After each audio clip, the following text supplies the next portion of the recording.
شب برات کے اندر 5 خصوصیات رکھی ہیں. شب برات میں اللہ نے 5 خصوصیات رکھی ہیں.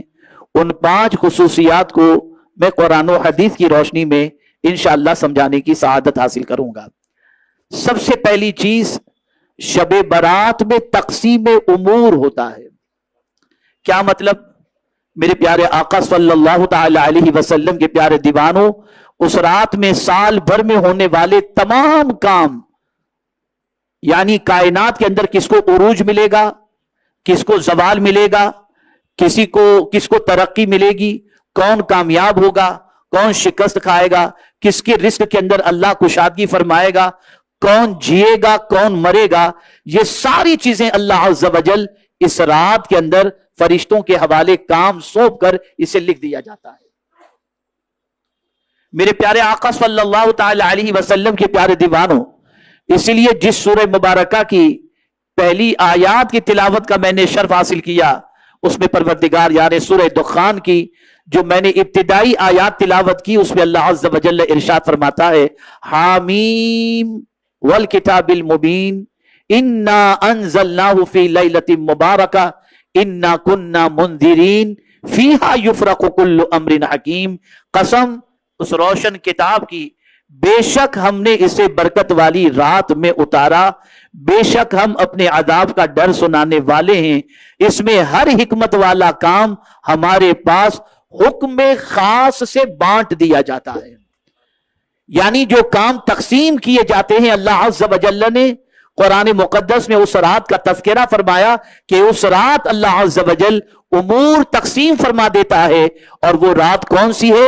شب برات. میرے پیارے آقا صلی اللہ تعالی علیہ وسلم کے پیارے دیوانوں، حضرت ابن عباس رضی اللہ تعالی عنہما نے کام بانٹنے کا مطلب یہ بیان کیا کہ سال بھر میں جو کچھ ہوگا وہ سب لوح محفوظ سے لکھ دیا جاتا ہے. رزق، موت، حیات، بارش، یہاں تک کہ یہ بھی لکھ دیا جاتا ہے کہ فلاں فلاں حج کرے گا. حضرت اکرمہ رضی اللہ تعالیٰ عنہ اور مفسرین کرام کے ایک گروہ کا موقف یہ ہے کہ اس آیے کریمہ میں لیلۃ مبارکہ یا برکت والی رات سے مراد شعبان کی 15ویں شب یعنی شب برات ہے، اور اسی رات میں یہ سب کام انجام پاتے ہیں، جیسا کہ احادیث نبویہ سے اس کی صراحت حاصل ہوتی ہے. میرے پیارے آقا صلی اللہ تعالی علیہ وسلم کے پیارے دیوان، ام المؤمنین حضرت عائشہ صدیقہ رضی اللہ تعالی عنہ سے روایت ہے کہ حضور سید عالم صلی اللہ علیہ وسلم نے فرمایا، کیا تم جانتی ہو کہ شعبان کی 15ویں رات میں کیا ہوتا ہے؟ توجہ چاہوں گا.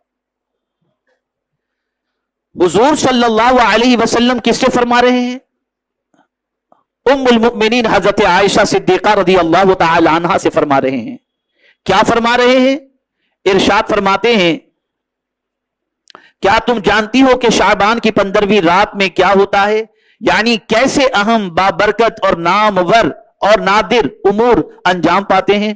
انہوں نے عرض کیا، یا رسول اللہ صلی اللہ علیہ وسلم ارشاد فرمائیے. اللہ اکبر. سرکار سے عرض کرتی ہیں کہ آپ ارشاد فرمائیے.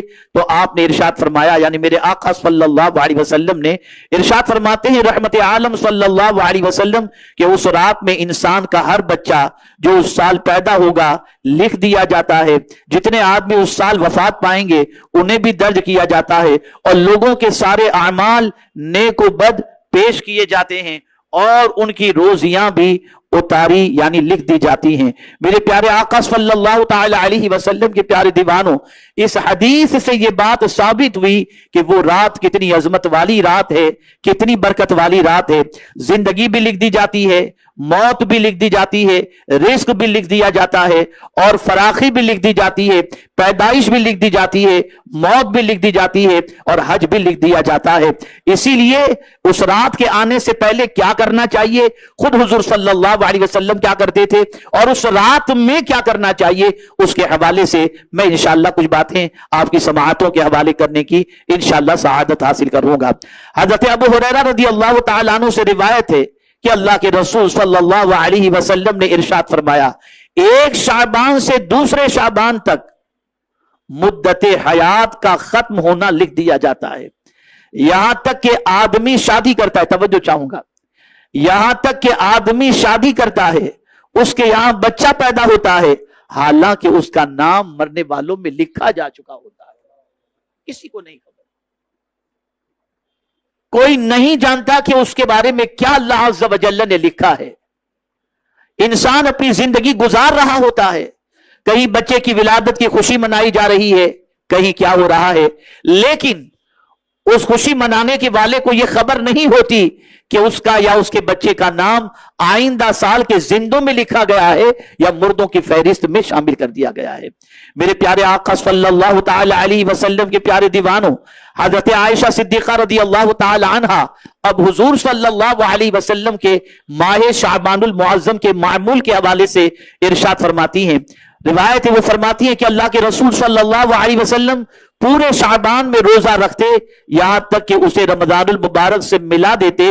میں نے عرض کیا، یا رسول اللہ صلی اللہ علیہ وسلم، ماہ شعبان کے روزے آپ کو دوسرے مہینوں کے بنسبت زیادہ محبوب اور پسندیدہ ہیں؟ تو حضور صلی اللہ علیہ وسلم نے کیا فرمایا؟ غور سے سنیں، آقا کریم صلی اللہ علیہ وسلم نے ارشاد فرمایا، نعم یا عائشہ، ہاں اے عائشہ، جو بھی سال بھر میں فوت ہوتا ہے اس کا وقت شعبان ہی کے مہینے میں لکھ دیا جاتا ہے، تو یہ بات مجھے محبوب ہے کہ میرے وصال کا وقت اس حال میں لکھا جائے کہ میں روزے کی حالت میں ہوں۔ میرے پیارے آقا صلی اللہ تعالی علیہ وسلم کے پیارے دیوانوں، اور اسی طریقے سے ارشاد فرماتے ہیں، میں اس حال میں رہوں کہ میرا وقت وصال لکھا جائے تو میں رب کی عبادت اور نیک کام میں مشغول رہوں۔ ایک روایت میں ہے کہ آپ نے فرمایا، اے عائشہ، اسی مہینے میں ملک الموت فوت ہونے والوں کا نام لکھ لیتے ہیں، تو مجھے پسند ہے کہ میرا نام روزے کی حالت میں لکھا جائے۔ میرے پیارے آقا صلی اللہ تعالی علیہ وسلم کے پیارے دیوانوں، اللہ کے رسول صلی اللہ علیہ وسلم کا یہ بھی ارشاد سماعت فرمائیں اور 15ویں شب یعنی شب برات کی عظمتوں کو اپنے سینے کے اندر محفوظ رکھیں۔ حضرت عائشہ صدیقہ رضی اللہ تعالی عنہ فرماتی ہیں، میں نے نبی اکرم صلی اللہ علیہ وسلم کو فرماتے سنا، 4 راتوں میں اللہ خیر و برکت کے دروازے کھول دیتا ہے، انہی میں سے ایک رات 15ویں شب ہے، رحمت کے دروازے کھول دیتا ہے۔ یعنی اس رات اللہ کی رحمت چھماچھم برستی رہتی ہے، اس رات عبادت کرنے والوں پر اللہ کی برکتوں کا نزول ہوتا ہے، اس رات اللہ عز و جل رحمتوں کی بارشیں نازل فرماتا ہے۔ میرے پیارے آقا صلی اللہ تعالی علیہ وسلم کے پیارے دیوانوں، اسی طریقے سے ماہ شعبان المعظم کی 15ویں شب، پہلی چیز میں نے بتائی وہ ہے تقسیم امور، یعنی 5 خصوصیات ہیں ماہ شعبان المعظم کی، ان میں سے پہلی خصوصیت یہ ہے کہ اللہ عز و جل کام کو تقسیم کرتا ہے شب برات میں۔ اب دوسری خصوصیت سماعت فرمائیں شب برات کی، میرے پیارے آقا صلی اللہ علیہ وسلم کے پیارے دیوانوں، شب برات نزول رحمت اور فیضان بخشش کی رات ہے۔ آئیے مولا کائنات رضی اللہ المولا تبارک و تعالی عنہ کے ارشاد سے شب برات کس اعتبار سے بخشش والی رات ہے اور کتنی بڑی رات اس اعتبار سے کہ اس میں اللہ بخشش فرماتا ہے، اسے بھی سماعت فرمائیں۔ مولا کائنات حضرت علی رضی اللہ تعالی عنہ سے روایت ہے کہ اللہ کے پیارے حبیب صلی اللہ علیہ وسلم نے ارشاد فرمایا کہ جب شعبان کی 15ویں رات آ جائے، اب کیا کرنا ہے؟ شب برات میں اسے غور سے سنیں، اچھی طرح سے دل و دماغ میں اسے نقش کر لیں۔ رسول اعظم صلی اللہ علیہ وسلم نے فرمایا، جب شعبان کی 15ویں رات آ جائے تو تم لوگ رات میں عبادت کرو، دن میں روزہ رکھو، بے شک اللہ تعالیٰ اس رات میں دن ڈوبنے کے وقت سے آسمانی دنیا پر تجلی رحمت کا نزول فرما کر یہ اعلان کرتا ہے۔ اب اعلان سنیں، خود میرا مولا آسمانی دنیا پر نزول اجلال فرما کر، میرا مولا غروب آفتاب سے لے کر صبح صادق تک کون پکار رہا ہے؟ ساری دنیا کا پالنے والا پکارتا ہے، ساری کائنات کا پالنہار حقیقی پکارتا ہے، وہ پکارتا ہے جس کے دستے قدرت میں سب کچھ ہے۔ اور جب وہ پکارتا ہے تو ایسا نہیں کہ صرف پکارا اور اگر اس کی پکار پر کسی نے لبیک کہہ دیا تو اس لبیک کہنے والے کو محروم کر دیا جاتا ہو، نہ دیا جاتا ہو، ایسا نہیں. اس لیے کہ دنیا کا انسان اگر پکارے بھئی کل کھانے کے لیے آ جانا، تو اگر بھیڑ زیادہ لگ گئی تو کھانا ختم ہو جاتا ہے، بھئی جاؤ اب تو میرے پاس نہیں ہے. لیکن میرے رب نے جب کہہ دیا، پکارا اس نے دعوت دی، تو آپ جانتے ہیں اے رسول اعظم صلی اللہ علیہ وسلم کے دیوانوں، اس کے پاس کسی ایک چیز کا خزانہ نہیں ہے، بلکہ وہ فرماتا ہے وَإِن مِّن شَيْءٍ إِلَّا عِندَنَا خَزَائِنُ، ہر چیز کا خزانہ اللہ کے پاس موجود ہے. اس لیے جس چیز کے لیے وہ کہتا ہے اور پکارتا ہے، وہ چیز اگر کوئی اس سے طلب کرے تو طلب کرنے والے ساری کائنات بھی ہو تو میرا مولا سب کی جھولیوں کو بھر دیا کرتا ہے. اب یہ کب سے کب تک؟ غروب آفتاب سے لے کر صبح صادق تک، یعنی سحری کے وقت کے ختم ہونے تک میرا مولا خود پکارتا ہے. قربان جائیے، کیا پکارتا ہے؟ اور پہلی پکار کس چیز کی ہوتی ہے؟ خدا را شب برات کی قدر کرو، شب برات کو ضائع کرنے سے بچو. شب برات نجات کا پروانہ حاصل کرنے کے لیے کمر کس لو، من بنا لو کہ اس رات کو ضائع نہیں کریں گے، بلکہ اس رات اللہ کی پکار پر لبیک کہیں گے. اور کیا اعلان کرتا ہے، خدا کی قسم اگر اس اعلان کو ہم سمجھ لیں تو میں سمجھتا ہوں کہ اس پر لبیک کہنے کے لیے ہر بندہ اپنا ایک ایک لمحہ اس وقت قربان کرنے کے لیے تیار ہو جائے. پہلی پکار، الا من مستغفر فاغفر له، پہلی پکار ہے کوئی مجھ سے بخشش مانگنے والا کہ میں اس کو بخش دوں؟ یہ اللہ فرماتا ہے کوئی بخشش کا طلبگار، ہے کوئی مجھ سے معافی کا طلبگار کہ مجھ سے بخشش مانگے اور میں اسے معاف کر دوں. اور یہ بات یاد رکھیں، بخشش سے بڑھ کر کے کیا چیز ہو سکتی ہے؟ اگر وہ بخش دے تو بیڑا پار ہو گیا. اسی لیے ہمیں حکم ہے، اللہ آپ سب کو مدینہ دکھائے، بار بار دکھائے، سرکار صلی اللہ علیہ وسلم کی بارگاہ میں جا کر کیا مانگنا ہے اس کے بارے میں بھی اللہ فرماتا ہے. تو یہی فرماتا ہے وَلَوْ أَنَّهُمْ إِذْ ظَلَمُوا أَنفُسَهُمْ جَاءُوكَ فَاسْتَغْفَرُوا اللَّهَ. حضور کی بارگاہ میں جا کر کے بھی اللہ سے بخشش مانگو، اور میرا رسول بھی تمہارے لیے بخشش کی دعا کر دے تو تم اللہ کو توبہ قبول کرنے والا مہربان پاؤ گے. بخشش سے بڑی کوئی دولت نہیں ہے، بہت بڑی دولت ہے. اس لیے کہ اگر وہ بخش دے تو بیڑا پار ہو گیا، پھر سب کچھ نصیب ہو جائے گا.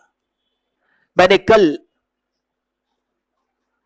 چوپڑا میں جو سنی دعوت اسلامی کا اجتماع تھا اس میں نے ایک بات بتائی تھی. علماء خاص طور پر ان کی توجہ کا طالب ہوں، اور طلباء کے بھی خاص طور پر.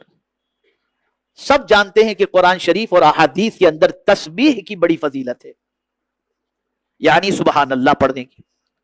سبحان اللہ و بحمدہ پڑھیے، سبحان اللہ العظیم پڑھیے، بڑی فضیلت ہے، اس میں کوئی شک کی گنجائش نہیں. ایک بار سبحان اللہ کہنے پر جنت میں درخت لگا دیا جاتا ہے، یہ اس کی فضیلت. اور اس کو اگر میزان کے کوئی ایک بار پڑھے تو پورا میزان جو ہے نا اسے بھر دیا جاتا ہے. اتنی فضیلت ہے سبحان اللہ کی. تو سبحان اللہ بہت عظیم چیز ہے. فرشتے بھی اللہ کی تسبیح، بلکہ فرشتے تو کیا، قرآن کہتا ہے وَيُسَبِّحُ الرَّعْدُ بِحَمْدِهِ، بجلی بھی اللہ کی تسبیح بیان کرتی ہے، بلکہ مینڈک بھی اللہ کی تسبیح کرتا ہے. اسی لیے حضور نے منع فرمایا کہ مینڈک کو نہ مارو، وہ اللہ کی تسبیح کرتا ہے. تو بڑی فضیلتیں ہیں تسبیح کی. لیکن حضرت سفیان ثوری رحمت اللہ تعالی علیہ سے ایک شخص نے پوچھا کہ حضور یہ بتائیں کہ میرے لیے تسبیح بہتر ہے یا استغفار؟ میرے لیے تسبیح بہتر ہے کہ میں سبحان اللہ کی کثرت کروں، یا میرے لیے یہ بہتر ہے کہ میں استغفر اللہ کی کثرت کروں؟ تو ارشاد فرماتے ہیں کہ سبحان اللہ خوشبو ہے. کپڑا گندا ہو تو صابن کی ضرورت ہوتی ہے، خوشبو کی نہیں. کپڑا گندا ہو تو صابن کی ضرورت ہوتی ہے، خوشبو کی نہیں. اس لیے پہلے استغفار کر لو، جب گناہوں سے پاک ہو جاؤ تو سبحان اللہ پڑھتے رہو. یعنی کہیں بھی آپ جا کر دیکھیں تو استغفار آپ کو نظر آئے گا. حضرت ابراہیم دعا کرتے ہیں تو ربنا اغفر لی، حضور سے فرمایا گیا واستغفر للمؤمنین والمؤمنات، حضور سے فرمایا گیا رب اغفر وارحم. آپ اندازہ لگائیے یہ مغفرت ہے. اللہ جانتا ہے کہ مغفرت کتنی عظیم چیز ہے تو اپنے بندے ہی سے کہتا ہے الا من مستغفر فاغفر له, ہے کوئی مجھ سے بخشش مانگنے والا کہ میں اس کو معاف کر دوں. اب یہ ہو ہی نہیں سکتا کہ مولا وعدہ خلافی فرمائے, تو اس رات خوب اللہ سے بخشش کی بھیک مانگو, مغفرت کی بھیک مانگو, استغفار کی کثرت کرو, بلکہ اس سے پہلے ہی سے اللہ کی بارگاہ میں مغفرت کی بھیک مانگنے کے لیے تیار ہو جاؤ اور عادت بنا لو استغفار کی. اس لیے کہ اللہ والوں کی ایک عادت یہ بھی ہے وَبِالْأَسْحَارِ هُمْ يَسْتَغْفِرُونَ, وہ سحری کے وقت یعنی رات کے آخری پہر کے اندر جو دعا کی قبولیت کا وقت ہوتا ہے اس میں اللہ عز و جل سے مغفرت مانگا کرتے ہیں. اور ایک بات بتا دوں, چلیے بڑی پتے کی بات یاد آ گئی, اگر کبھی آپ کی طبیعت بہت زیادہ خراب ہو نا, دو چیزوں کی کثرت کیجئے, انشاءاللہ کافی طبیعت کے اندر سکون مل جائے گا. ایک ہے درود شریف, دوسرا ہے استغفار. یہ دونوں کو لازم پکڑ لیجئے, کیونکہ کوئی تکلیف بھی گناہ کے بغیر نہیں آتی, اور اگر گناہ کی وجہ سے تکلیف آئی تو پروردگار فرماتا ہے وما کان اللہ لیعذبہم وانت فیہم وما کان اللہ معذبہم وہم یستغفرون. اللہ اس بندے کو عذاب کیسے دے کہ میرے محبوب تم ان میں ہو, اور اس کو کیسے عذاب دے جو مجھ سے مغفرت طلب کر رہا ہو. ادھر تھوڑی دیر آپ استغفار کریں گے اور درود شریف پڑھیں گے, آپ کی طبیعت کسی حد تک بحال ہونی شروع ہو جائے گی. بہت بڑی طاقت ہے استغفار کے اندر. خیر یہ ایک الگ موضوع ہے, پھر کبھی اس پر انشاءاللہ. تو اللہ عز و جل کیا فرماتا ہے کوئی مجھ سے مغفرت کا طلبگار کہ میں اس کی خطاؤں کو معاف کر دوں. اللہ اکبر. ذرا دامن پر نگاہ ڈال کر کے دیکھیں کہ کتنا دامن گناہوں سے آلودہ ہے. تو اس رات سب سے زیادہ جس چیز کی فکر کرنی ہے وہ استغفار کی, مغفرت کی فکر کرنی ہے. پھر کیا فرماتا ہے الا مسترزق فارزقہ, ہے کوئی رزق طلب کرنے والا کہ میں اسے روزی عطا کروں. یہ اللہ فرماتا ہے. ایسا نہیں کہ سب مل کر روزی مانگیں تو اس کا خزانہ ختم ہو جائے, نہیں, اس کے پاس اتنا ہے کہ وہ ہمیشہ سے پال رہا ہے اور ہمیشہ تک پالتا رہے گا, اس کے خزانے میں کوئی کمی نہیں. تیسری چیز وہ فرماتا ہے الا مبتلن فاعافی, ہے کوئی پریشانی میں گرفتار کہ مجھ سے عافیت مانگے اور میں اسے عافیت عطا کر دوں. عافیت بہت بڑی دولت ہے, اللہ سے عافیت کا سوال کیا کرو. اللہم انا نسألک العفو والعافیہ, عافیت بہت بڑی دولت ہے. تو اللہ کے رسول صلی اللہ علیہ وسلم ارشاد فرماتے الا مبتلن فاعافی, ہے کوئی امتحان میں گرفتار کہ مجھ سے عافیت مانگے اور میں اسے عافیت عطا کروں. الا قضا حقا حتی یطلع الفجر, اللہ کے رسول صلی اللہ علیہ وسلم فرماتے ہیں پروردگار فرماتا ہے ہے کوئی عافیت طلب کرنے والا کہ میں اسے عافیت بخشوں. اور پھر ہے کوئی ایسا, یہ کہہ کر کے اللہ نے فرما دیا تم جس تکلیف اور جس چیز کے طلبگار ہو گھبراؤ نہیں, آج کی رات تو دینے ہی کی ہے, تم لے کر تھک جاؤ گے, میں دے کر کے کبھی نہیں تھک سکتا. دینے کی رات ہے, مانگو جو چاہیے مانگو, جو چاہیے مانگو. تو ماہ شعبان المعظم کی 15ویں شب مانگنے میں گزارو, مانگنے میں کوتاہی نہ کرنا. اور واللہ میں آپ کو بتاتا ہوں, یہ بات ذہن میں رکھیے, اچھی طریقے سے رکھیے, دعا کثرت سے کیا کرو. میں ایک چھوٹی سی بات عرض کر دوں, میرا یہ جملہ بڑا مشہور ہوا تھا. آدمی اپنی شکایتیں اس کے دروازے پہ جا کے بیان کرتا ہے, اپنی پریشانیاں اس کے دروازے پر آدھا گھنٹہ بیٹھتا ہے, سیٹھ یہ پریشانی ہے, میں اس تکلیف میں گرفتار ہوں, اور پھر اس کے پاس روتا ہے. تو وہ کہتا ہے بھائی مختصر میں بتاؤ یار, اتنی لمبی چوڑی مت کرو, کیا تکلیف ہے. ایسے ہی ہوتا ہے نا بھائی, آپ مجھے جواب دیں, ایسا ہوتا ہے یا نہیں ہوتا ہے نا. اور کبھی بہت قریبی ہے تو اتنی لمبی سناتا ہے, ایسا ہوا تھا, ویسا ہوا تھا, یہ ہوا تھا, وہ ہوا تھا. ہوتا یا نہیں ہوتا, مجھے جواب دیں. آج میں سمجھانا چاہتا ہوں, ایک بڑا عظیم سبق سیکھ کر کے آج اٹھیے. ہوتا یا نہیں ہوتا. سب سے بہت لمبی داستان سناتے ہیں, سب کو اپنی تکلیفیں ایک ایک کر کے بیان کرتے ہیں, اور جب رب کی بارگاہ میں آ جاؤ, خدا کے بندو میرا یہ جملہ ذہن میں محفوظ کر لو, اور اگر آج سے تم نے اس پر عمل کیا, فقیر کا وعدہ ہے انشاءاللہ العظیم میرا مولا ضرور کرم کی نظر فرمائے گا انشاءاللہ. اور وہ کیا ہے, سب سے کم کہو, رب سے زیادہ کہو. سب سے کم کہو، رب سے زیادہ کہو، اس لیے کہ میرا مولا ہی ہے جو یہ فرماتا ہے امن یجیب المضطر اذا دعا ویکشف السوء، کون ہے جو بے قرار کی فریاد سنتا ہے اور اس کی تکلیف کو دور کرتا ہے؟ وہ میرا مولا ہے، وہ میرا پروردگار۔ مانگو اس رات، مانگنے میں بالکل یہ نہیں کہ یار بہت ہو گیا، نہیں، مانگتے جاؤ مانگتے جاؤ۔ دنیا کے انسانوں سے مانگو تو اسے برا لگتا ہے، اور خدا سے نہ مانگو تو وہ ناراض ہو جاتا ہے۔ دنیا کے انسان سے مانگو گے دے کر احسان جتائے گا، اور خدا دے گا تو کہے گا اور چاہیے میں تجھے عطا کروں۔ لیکن وہاں بھول گئے اللہ سے مانگنا، بالکل بھول گئے۔ ہم جب نماز کے بعد لوگوں کو دعا میں دیکھتے تو ایسی حالت ہوتی ہے کہ العیاذ باللہ۔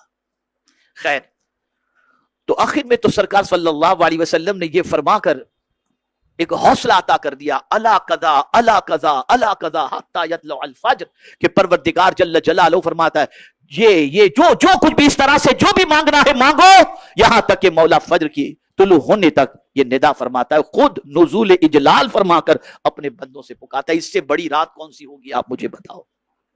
تو میرے پیارے آقا صلی اللہ تعالی علیہ وسلم کے پیارے دیوانوں، ایک حدیث کے اندر آگے یہ بھی آیا ہے، کیا آیا ہے؟ الا سائل فاعطی، ہے کوئی مانگنے والا کہ میں اسے عطا کروں؟ اللہ، یہ اللہ فرما رہا ہے کوئی مانگنے والا کہ میں اسے عطا کروں۔ لیکن بس بھیڑ ہوتی ہے تو یہاں ہوتی ہے ہوٹلوں پر، بائک پر، گھومنے گھامنے کے اندر اسی بھیڑ لگی رہتی ہے۔ بس 6 رکعت پڑھنے کے بعد کچھ دیر قبرستان گئے، تھوڑی سی مسجد میں عبادت اور ریاضت ہوئی کہ نہیں ہوئی کہ نکل پڑے۔ تو آپ ذرا اس چیز کا خیال فرمائیں۔ حضرت عثمان ابن عاص رضی اللہ تعالیٰ عنہ سے روایت ہے کہ سرکار صلی اللہ علیہ وسلم نے ارشاد فرمایا، فلا يسأل احد الا اعطي الا زانیۃ بفرجها او مشرک، تو جو بھی کوئی شخص مانگتا ہے اسے عطا کیا جاتا ہے سوائے زناکار عورت یا مشرک کے، کہ یہ محروم رہتے ہیں، کہ ان کو اس رات اللہ عز و جل سوال کے پورا کرنے سے محروم رکھتا ہے۔ اس سے پہلے کہ یہ رات آئے اللہ سے توبہ کر لینی چاہیے، استغفار کر لینا چاہیے۔ حدیث پاک میں فجر نمودار ہونے سے مراد سحری کا ختم ہونے کے وقت تک کا ہے، جیسا کہ میں نے اس سے پہلے عرض کیا۔ اب آئیے شب برات اور کیا کرنا چاہیے، حضور صلی اللہ علیہ وسلم کیا کرتے۔ حضرت عائشہ صدیقہ رضی اللہ تعالی عنہا کا بیان ہے کہ اپنی باری کے روز، یعنی سرکار صلی اللہ علیہ وسلم کی کئی ازواج تھیں تو باری باری ہر زوجہ کے یہاں سرکار تشریف لے جاتے تھے، تو جو رات حضرت عائشہ صدیقہ رضی اللہ تعالی عنہا کے ساتھ حضور کو گزارنی تھی، سرکار صلی اللہ علیہ وسلم کے حوالے سے ام المؤمنین فرماتی ہیں کہ اپنی باری کے روز ایک رات میں نے رسول اللہ صلی اللہ علیہ وسلم کو نہ پایا، دیکھا کہ وہ مدینہ منورہ کے قبرستان بقی میں موجود ہیں۔ سرکار صلی اللہ علیہ وسلم کو انہوں نے وہاں پا لیا، بقی پاک کے اندر۔ وہ تلاش کرنے نکلی، حضور کو اپنے گھر میں نہیں پایا اس رات، تو تلاش کرنے نکلی تو دیکھا سرکار صلی اللہ علیہ وسلم جنت البقی میں موجود ہیں۔ تو سرکار صلی اللہ علیہ وسلم نے انہیں دیکھا تو فرمایا، کیا تمہیں اندیشہ ہوا کہ اللہ اور اس کے رسول تمہارے ساتھ عدل نہ کریں گے؟ یعنی باری تمہاری ہو، میں کسی اور کے یہاں چلا گیا، تمہیں یہ اندیشہ ہوا؟ میں نے عرض کیا، یعنی ام المؤمنین کہتی ہیں، میں نے عرض کیا یا رسول اللہ یہ بات نہیں، مجھے یہ گمان ہوا کہ آپ اپنی بعض ازواج کے پاس تشریف لے گئے ہیں۔ تو سرکار صلی اللہ علیہ وسلم نے فرمایا، اللہ اکبر، کیا فرمایا؟ بے شک اللہ عز و جل شعبان کی 15ویں رات میں آسمان دنیا کی طرف تجلی رحمت کا نزول فرماتا ہے، تو قبیلہ کلب کی بکریوں کے بال سے بھی زیادہ بندوں کی بخشش کرتا ہے۔ مطلب یہ ہے کہ اے عائشہ، اگرچہ آج کی شب تیری باری کی ہے، لیکن چونکہ اس مقدس رات کا ایک ایک لمحہ خیرات و برکات و تجلیات رحمانیہ کے نزول کا ہے، اس لیے میں نے چاہا کہ اپنی امت کے لیے بخشش کی دعا کروں۔ سوچو، ہے کوئی اتنا مہربان؟ کتنے مہربان ہیں آقا کریم، رؤوف الرحیم علیہ التحیۃ والتسلیم۔ میرے پیارے آقا صلی اللہ تعالی علیہ وسلم کے پیارے دیوانوں، یاد رکھیں شب برات قبرستان جانا بھی رسول اعظم صلی اللہ علیہ وسلم کی سنت مبارکہ سے ثابت ہے۔ بیہقی شریف کی ایک روایت کے مطابق حضرت عائشہ صدیقہ رضی اللہ تعالی عنہا نے بقی اپنے جانے وہاں سے آنے، پھر خوابگاہ میں سرکار صلی اللہ علیہ وسلم سے ہم کلام ہونے کا ایک تفصیلی واقعہ ذکر کیا ہے، جس میں سرکار نے آپ کو خطاب کرتے ہوئے یہ ارشاد فرمایا۔ کیا ارشاد فرمایا؟ سماعت فرمایا۔ حضور صلی اللہ علیہ وسلم نے فرمایا، بلکہ میرے پاس، کب؟ شب برات، بلکہ میرے پاس، بل اتانی جبریل علیہ السلام فقال هذه لیلۃ النصف من شعبان، وَلِلَّهِ فِيهَا وَتَقَاءُ مِنَ النَّارِ بِعَدَدِ شُعُورِ غَنَمِ قَلَب. اللہ کے رسول صلی اللہ علیہ وسلم فرماتے ہیں کہ بلکہ میرے پاس جبریل علیہ السلام تشریف لائے اور فرمایا یہ شعبان کی 15ویں شب ہے، اللہ تعالیٰ اس رات قبیلہ کلب کی بکریوں کے بالوں کی گنتی کے مانند نافرمانوں کو جہنم سے آزاد کرتا ہے، لیکن کن لوگوں کو نہیں کرتا؟ ذرا غور سے سن لیں. اس پر تفصیلی خطاب زندگی رہی، یعنی کن لوگوں کی بخشش اس رات نہیں ہوتی، اس پر تفصیلی خطاب انشاءاللہ جمعۃ المبارکہ کی نماز میں، جمعہ کے خطبے کے اندر انشاءاللہ بخاری مسجد میں عرض کروں گا. تفصیل کے ساتھ مختصر بتا دوں، آزاد کرتا ہے، لیکن یعنی بنی کلب کی بکریوں کے بالوں کی تعداد کے برابر اللہ تعالیٰ اپنے بندوں کو جہنم سے آزاد فرماتا ہے، لیکن کن لوگوں کو آزاد نہیں کرتا؟ تو فرمایا مشرک، کینہ پرور، بدعتی، جو جماعت اہل سنت سے خارج ہو، رشتہ کاٹنے والے، کپڑا گھسیٹ کر چلنے والے، ماں باپ کے نافرمان اور شراب کے عادی، ان لوگوں کی طرف اللہ تعالیٰ نگاہ رحمت اس رات بھی نہیں فرماتا.